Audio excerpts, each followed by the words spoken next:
Ang kanela na ito ay dating kasing halaga ng ginto. Ito ay kilala bilang Ceylon cinnamon o true cinnamon, at ito ay mas malusog at mas matamis kaysa sa iba pang mga uri.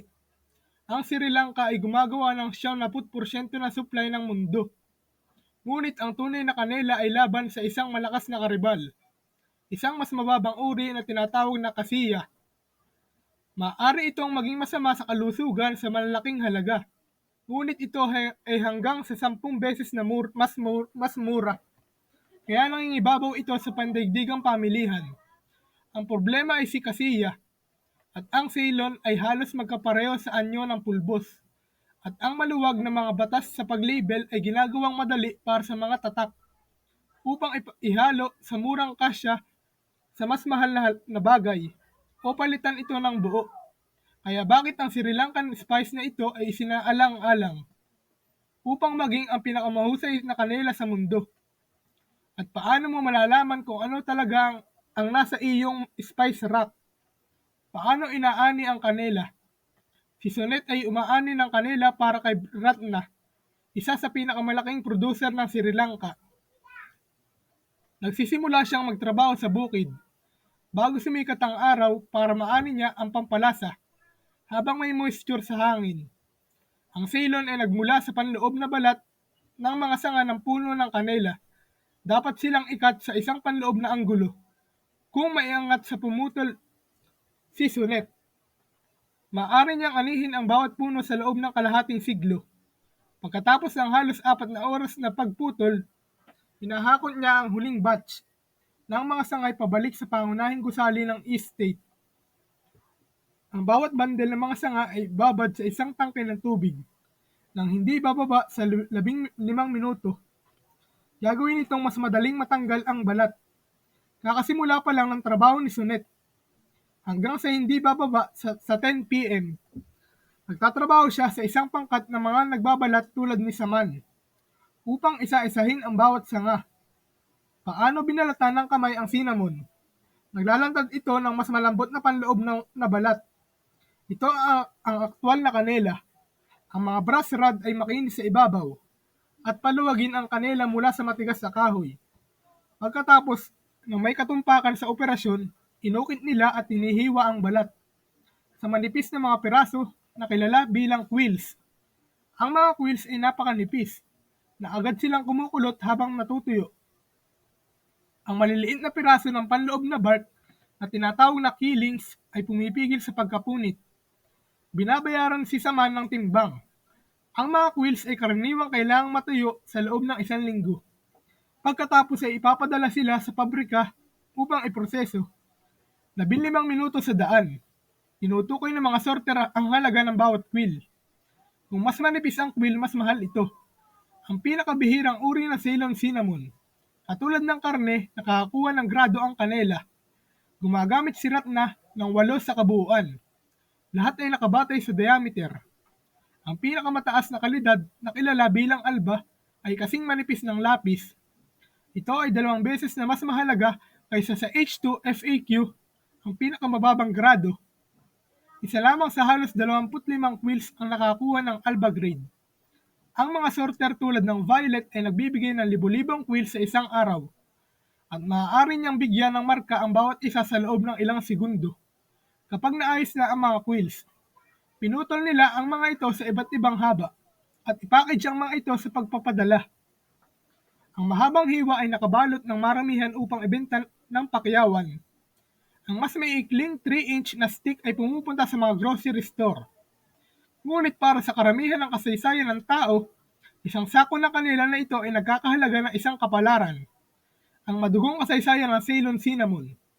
Ang pampalasa ay pinagpalit sa buong sinaunang mundo.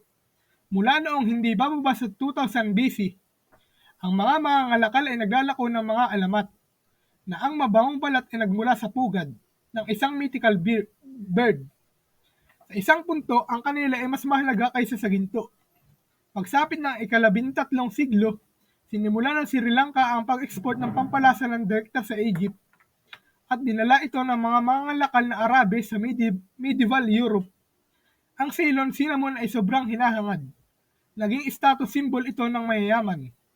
Di nagtagal gusto ng mga bansang Europeo upang kumita sa kanilang sarili sa kalakalan, sa loob ng 300 taon ang Portuguese at Dutch ay ipinaglaban ang mga British ang isla at kontrol sa mahalagang export nito.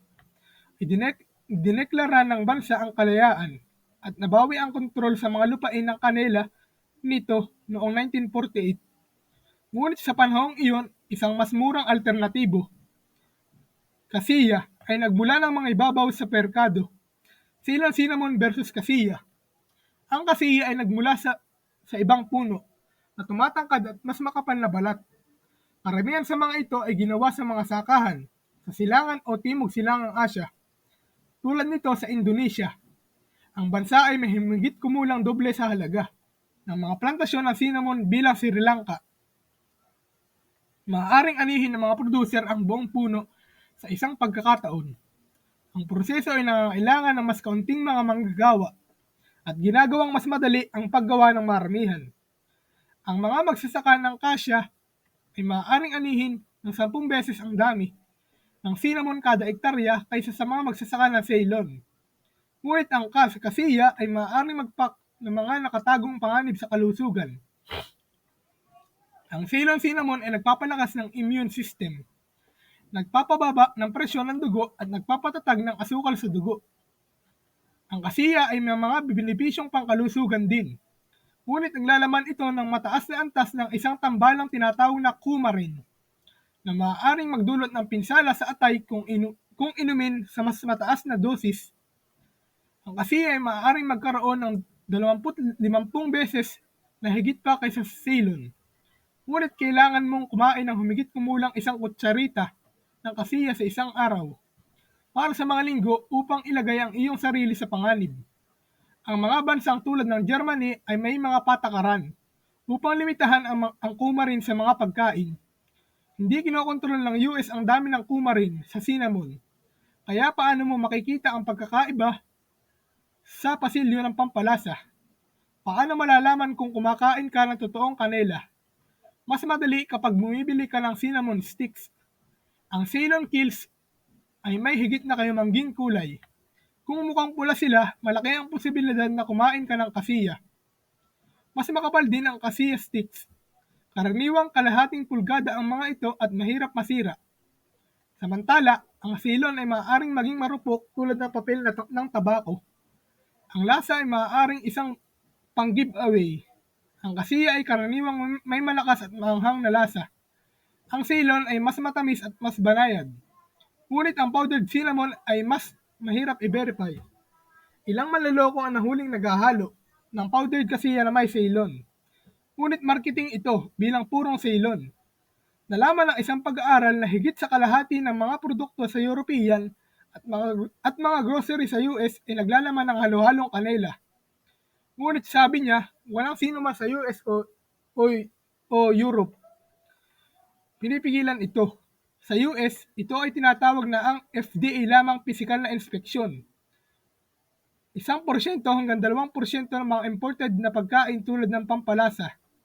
Kaya paano ang Sri Lanka dapat upang makipagkompetensya sa isang industriyang puno ng pandaraya? Paano protektahan ang Ceylon cinnamon? Noong 2022, nakakuha ito ng malaking panalo. Pinagbigyan ng European Union isang coveted geographical indication tag sa Ceylon cinnamon.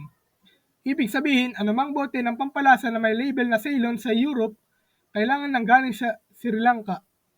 Parang totoong champagne. Maaari lamang magmula sa isang rehiyon ng France. Maaaring mabawasan ng tag ang kompetisyon. Pataasin ang halaga ng Ceylon at palakasin ang mga benta. Pero hanggang dito na lang.